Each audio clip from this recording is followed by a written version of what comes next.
You're listening to The Observing Eye.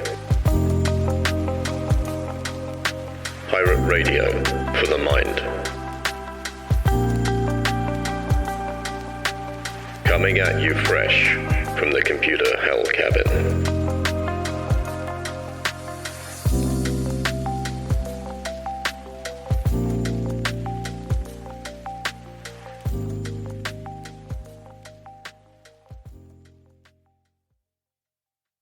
Hello, you beautiful lot. It's Friday, the 17th of May, 2024, and you're listening to episode 65 of The Observing Eye, coming at you live from the computer hell cabin. Every week, we get psychological, philosophical, and all manner of introspective. I'm David, and this week, we're going to be diving into the world of empathy versus sympathy. Now, these two terms are very often used interchangeably, but they represent very different ways of connecting with others. Have you ever wondered why sometimes we feel deeply connected to someone's pain, while at other times we simply feel sorry for them? Well, that's the essence of what we'll be exploring today. So why is this topic so important? In a world that feels increasingly disconnected, understanding the nuances between empathy and sympathy can help us to build stronger and more meaningful relationships.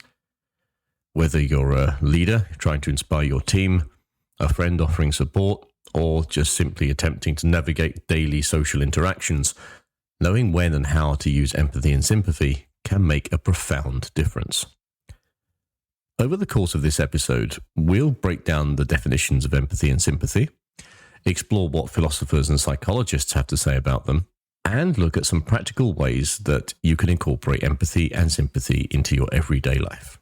But before we dive in, I want to invite you to just take a moment to think about your own experiences. Have you ever been in a situation where you felt someone truly understood what you were going through? Or perhaps a time when you just needed someone to acknowledge your pain without trying to share it? These moments can tell us a lot about the roles empathy and sympathy play in our lives. So get comfortable, grab yourself a cup of coffee or something, and, let's embark on this little journey together. And by the end of the episode, I hope that you'll have a clearer understanding of empathy and sympathy and be better equipped to use them in your own life.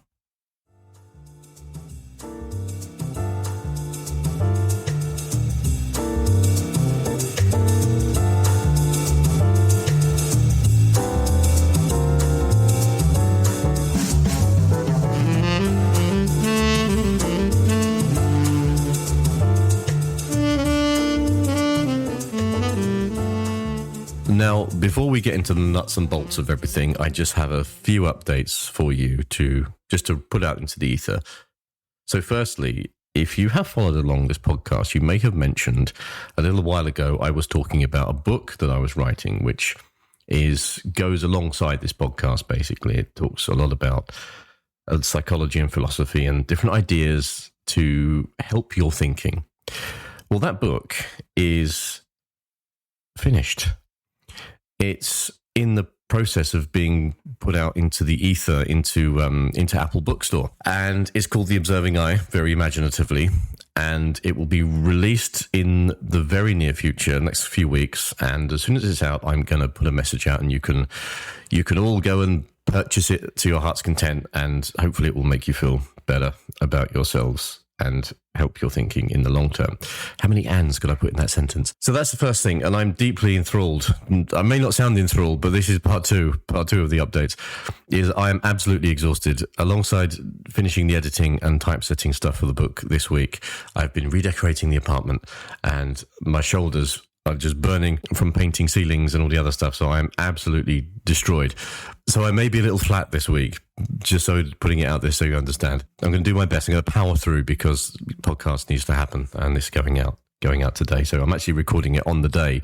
Shock horror, I don't usually record these on a Friday, but I'm doing it today because I've just been mad busy. So that's the update. So the book is coming out very soon on Apple Books, and you'll also be able to purchase it through the Substack on theobservingeye.com as well. So as soon as that's live, there'll be the updates on the website, theobservingeye.com. I'll put it all out on the socials and stuff. And if you have an iPad or an iPhone or whatever, it'll be an Apple Books, and then that's a soft launch, and we're going to look at Kindle and stuff later on, see how that goes. So those are our updates before I start. Okay, so let's get into this then. Empathy and sympathy.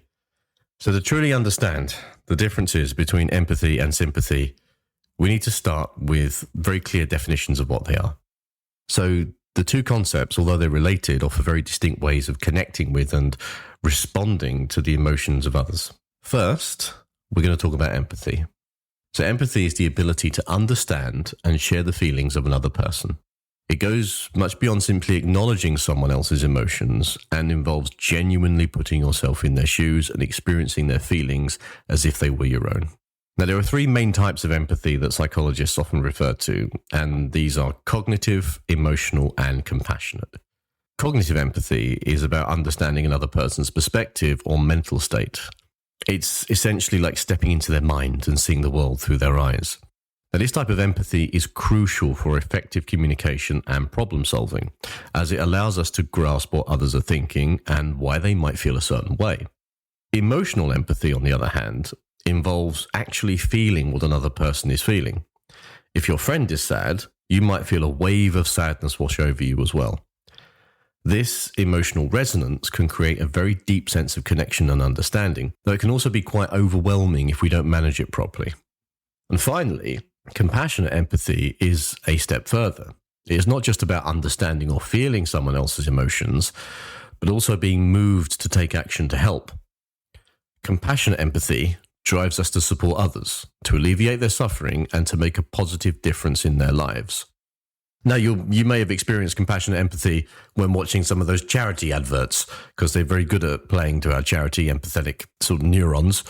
And they'll evoke that sense of emotional empathy leading into compassionate empathy, leading into you giving donations to the charity. So, there's an example of where you may have seen compassionate empathy in play in the terrible world of marketing, the dire world of marketing. So yeah, there's that for you. Now let's contrast this with sympathy. So sympathy involves feelings of pity and sorrow for someone else's misfortune. When we sympathize, we acknowledge the other person's feelings and we express concern, but we don't necessarily share their emotional experience. So imagine a friend telling you about a tough day at work. Now, if you sympathize, you might say, "I'm sorry to hear that." That's a therapist phrase. "I'm sorry you feel that way." Now that sounds like a compassionate response, but it actually keeps a certain amount of emotional distance. One key difference here is that empathy connects us more intimately with others' experiences, often blurring the lines between our emotions and theirs. Sympathy, however, maintains a boundary. We feel for the other person, but we aren't immersed in their emotional state. So to illustrate this, let's look at an example. Suppose you've got a friend who's lost a loved one. An empathetic response might be, "I can't imagine how painful this must be for you. I remember when I lost someone close and it felt like a part of me was missing." Here, we're connecting deeply with their grief by drawing on our own experiences and emotions. So we're using our own emotional experience to relate to the other person and find like a sort of bridge between our experiences. Now, a sympathetic response, on the other hand, might be, "I'm really sorry for your loss. It's so sad to hear this." While heartfelt and supportive, it doesn't necessarily involve sharing or mirroring their feelings, but rather just acknowledging and respecting their sorrow. Now, it's important to note that both empathy and sympathy have their place. Empathy can create profound connections and foster a deep understanding, but it can also be emotionally draining if we take on too much of others' pain. Sympathy, while it may seem less intense, can be a valuable way to offer support without becoming overwhelmed. Now, understanding these nuances helps us to employ them in our relationships more effectively, choosing the right approach for different situations. Sometimes offering a sympathetic ear is just what someone needs. Other times, diving into the depths of empathy can provide the solace and connection that they're yearning for. Now, next, we're going to look at what philosophy has to say about empathy and sympathy, because you all know I love philosophizing about shit. But first, there's a word from our sponsor. Quelle surprise, there is no sponsor. It is just me. And in fact, there is never going to be a sponsor. I feel that allowing an external influence to potentially impact the content of these episodes and what or how I'm permitted to deliver it is going to fly in the face of all of this philosophical authenticity that I strive for in each episode. So, if you do like what you hear, and if you want to support the podcast, I don't want money, it's okay. You can just go and give it a like or a follow on the platform that you listen to it on, and you can drop us a review. That's on Spotify, Apple Podcasts, any of those places. It helps to get us in front of a bigger audience, and it also helps me to understand what content you all want to hear. Many thanks, and much love. I should really just record that as a single skit rather than saying it every single episode, but hey-ho, we're here. And let's start getting philosophical. Philosophical perspectives of empathy versus sympathy. And we're going to dive in first to the Greeks, the wonderful world of the Greeks. So Aristotle, you've all heard of Aristotle, in his work Rhetoric, touched upon empathy as a crucial element in effective persuasion. He believed that understanding and sharing the emotions of others could help a speaker connect with their audience on a deeper level, making their arguments more compelling. Aristotle saw empathy not just as an emotional response, but as a skill that could be cultivated to enhance communication and foster understanding. Moving forward to the Enlightenment era, we encountered David Hume, a Scottish philosopher who made significant contributions to the understanding of sympathy. Now, there's a whole podcast episode on David Hume from a few weeks back. So if you're interested in what Hume has to say and a bit of his background, you can go listen to that. And I will try to remember to put a link in the show notes so you can go and have a listen to that. Now, Hume argued that sympathy was the foundation of human morality.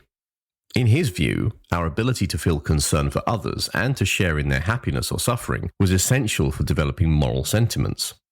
Sympathy, according to Hume, is what allows us to transcend our self-interest and form compassionate societies. And it is fascinating to see how he linked our emotional capacities directly to the very fabric of an ethical life. I'm not going to go into that in too much detail at all, because this is about empathy versus sympathy, not David Hume's perspectives on moral ethics. So I'm going to leave that for you to explore if you are so intrigued. Now, another Enlightenment thinker, Adam Smith, who is often remembered for his work on economics, also had profound insights into empathy and sympathy. In his theory of moral sentiments, Smith introduced the concept of the impartial spectator, an internalized figure that helps us evaluate our actions and feelings from an objective standpoint. Smith believed that by imagining how an impartial observer would view our behavior, we could better understand the impact of our actions on others, thus cultivating both empathy and sympathy. This idea emphasizes the role of empathy in moral reasoning and self-regulation. Jumping forward to the 20th century, we find the philosopher Martin Buber, whose work centered on the nature of relationships. In his seminal book, I and Thou, Buber described two fundamental modes of interaction: the I-it relationship, which is transactional and objectifying, and the I-thou relationship, which is characterized by mutual respect and actual connection. Buber's I-thou relationship is essentially rooted in empathy, an authentic encounter where we fully engage with the other person's humanity without any ulterior motives. Now, he's talking here about things like contractual relationships. So there's you may find on reflection that some relationships you have with people are entirely contractual. Like, you do something for them, they do something for you. It's there isn't that empathic connection there. Whereas someone like a close friend, you can talk to without any expectation of anything in return, and they do the same to you. So that's kind of what he's talking about here. And it's essentially bringing us into this world where our interactions go from being superficial to deeply meaningful. Now, in more contemporary philosophy, Martha Nussbaum, an American philosopher, has made significant contributions to this. See, word salad. There you go. You can word salad bingo. Significant contributions to the discussion of empathy and sympathy in the context of justice and moral development. Nussbaum argues that empathy is crucial for a just society because it allows individuals to understand and respond to the needs of others, especially those who are marginalized or suffering. And I think that's something that is particularly relevant today with the way that the world is as it stands. In her works, such as Upheavals of Thought and Political Emotions, Nussbaum emphasizes that cultivating empathy through literature, education, and the arts can create a more compassionate and equitable society, which is why I feel we need to pay more attention to literary literature, education, and the arts in society as a whole. And I feel like we don't necessarily. Perhaps we are more interested in watching people dance on TikTok, but I'm sure if you're listening to this, you are not of that ilk. Not that there's anything wrong with that at all. Sometimes I find myself doom scrolling through Instagram. I try not to use TikTok too much because I'm not a fan of it. And you lose hours watching nonsense. But sometimes it happens. Sometimes we need some chewing gum for the minds, right? Now, each of these philosophers offers a very different perspective through which we can look at empathy and sympathy. Aristotle and Buber emphasize the role of empathy in personal connection and communication, while Hume and Smith focus on the moral and ethical dimensions. Nussbaum, on the other hand, connects empathy to broader societal issues, advocating for its role in promoting justice and compassion. So that's our philosophical bit done. Let's look at the psychology behind empathy and sympathy. So there's one psychological model that's quite interesting and helps to explain empathy really well, and it's called the empathy altruism hypothesis, which was first proposed by a psychologist called Daniel Batson. Now, according to this hypothesis, empathetic concern for others often leads to altruistic behavior. When we feel empathy towards someone, we are more likely to help them out of genuine concern for their well-being rather than for any personal gain. So that's where it's a non-contractual. We're doing things without expectation. This idea highlights the potential for empathy to drive pro-social behavior and strengthen social bonds. However, empathy isn't without its complexities. One challenge is the phenomena known as empathic distress. This occurs when someone's empathetic engagement with another is... I told you I'm shattered. Let me try this again. This occurs when someone's empathetic engagement with another's suffering leads to personal distress, which can be overwhelming and counterproductive. In extreme cases, this can result in empathy fatigue or burnout, particularly in caregiving professions like nursing, social work, and counselling. It's really important to recognize these risks and to find strategies to manage them, such as setting emotional boundaries and emphasizing some time on your self-care. Now, in contrast, sympathy, while closely related to empathy, operates slightly differently in the psychological landscape. Sympathy involves recognizing and understanding another person's suffering and feeling a sense of compassion or concern for them. However, it doesn't necessarily involve sharing that emotional experience, as we talked about earlier. Now, this distinction can make sympathy a very useful response in situations where maintaining emotional distance is necessary for things like effective support or decision-making. One of the psychological benefits of sympathy is that it can motivate helping behaviors without the risk of becoming emotionally overwhelmed.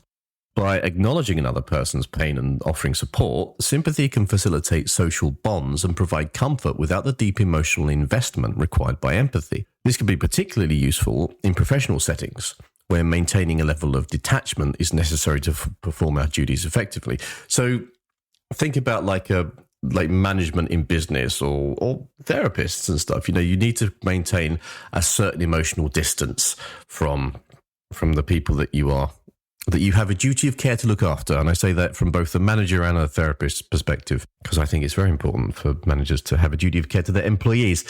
But that's another conversation outside of this episode. Psychologists also explore the role of mirror neurons in empathy and sympathy. These specialized brain cells are thought to play a crucial role in our ability to understand and replicate the emotions of others. When we observe someone else experiencing emotion, mirror neurons in our brain activate in a way that mirrors the observed experience. This neural mirroring forms the basis for both effective empathy and sympathetic responses, allowing us to connect with and respond to the emotional states of others. Research also suggests that empathy and sympathy are influenced by both genetic and environmental factors. Twin studies indicate that that's a study of twins, not two studies happening at the same time. Twin studies indicate that there is a heritable component to empathy, meaning some people may be naturally more empathetic due to their genetic makeup.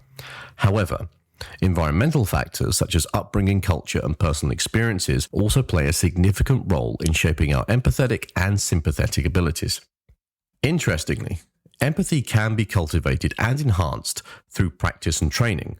Programs such as empathy training workshops and mindfulness-based interventions have been shown to increase empathetic accuracy and emotional regulation. Techniques such as mindful listening, perspective-taking exercises, and self-reflection can help individuals develop greater empathy and improve their interpersonal relationships.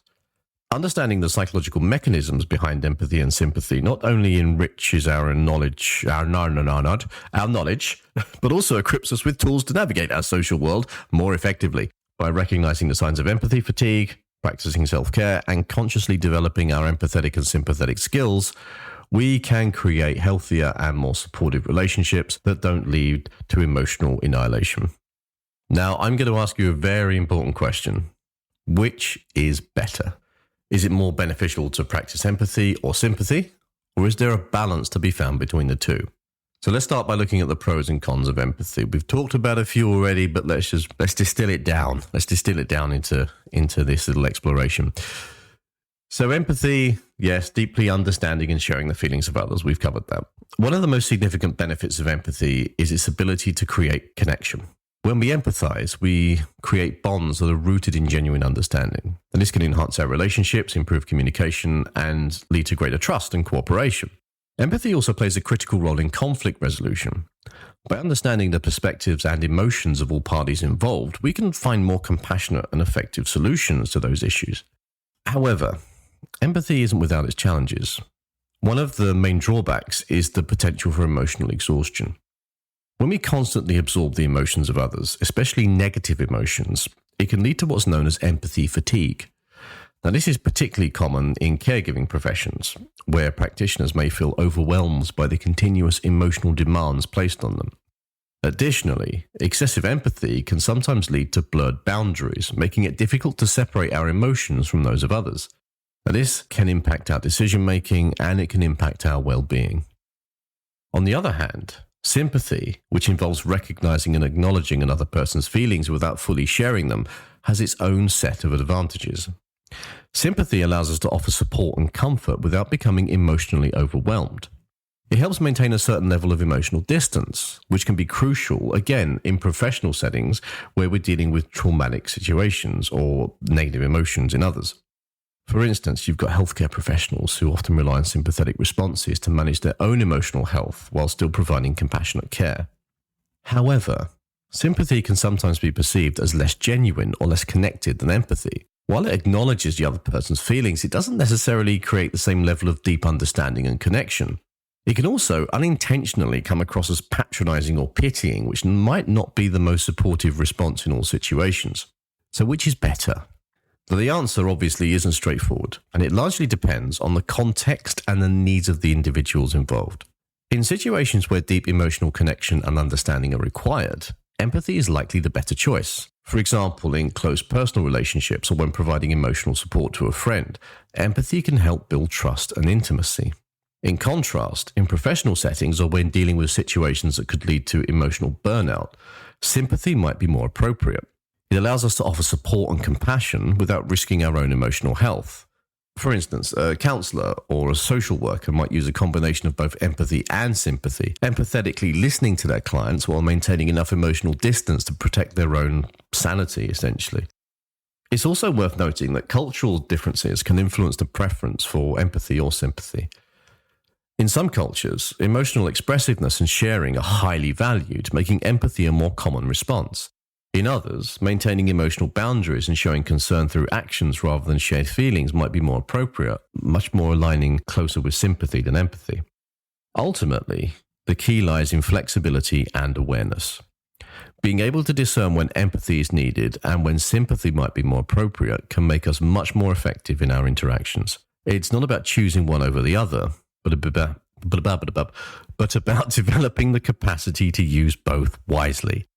Now, as we draw this episode to a close, let's just recap on what we've discussed today.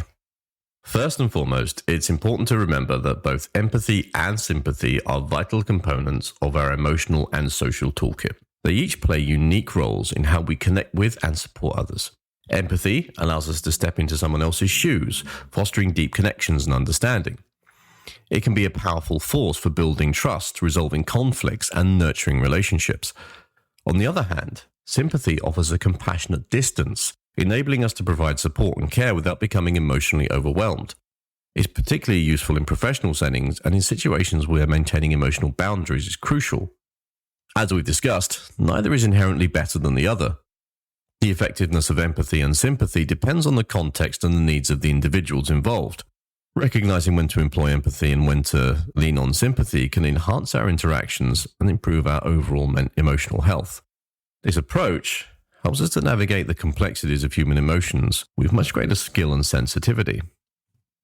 Reflecting on the philosophical perspectives, from Aristotle's emphasis on empathy and effective communication to Martha Nussbaum's advocacy for empathy in fostering justice and compassion, we see that these concepts have been integral to our understanding of human nature for centuries.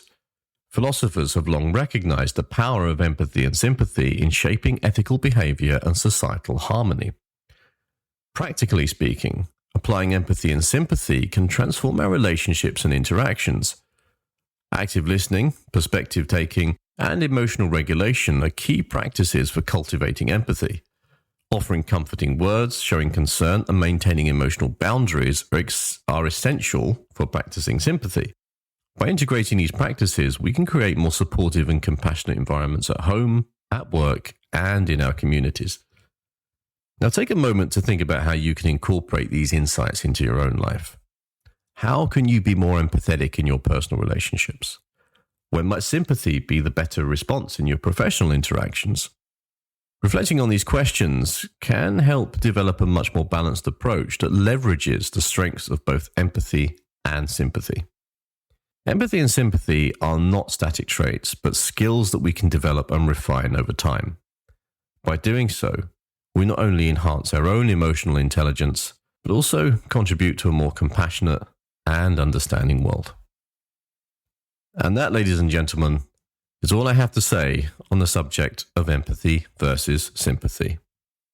I want to thank all of you for joining me as always. I deeply appreciate you spending your time here, and I hope that it sparks some ideas in you and that there's something that you can take away from this episode and apply to your own life. As always, if anything in this episode has resonated with you in any way, then I'd love to hear from you. You can share your stories via Substack at theobservingeye.com or on social media.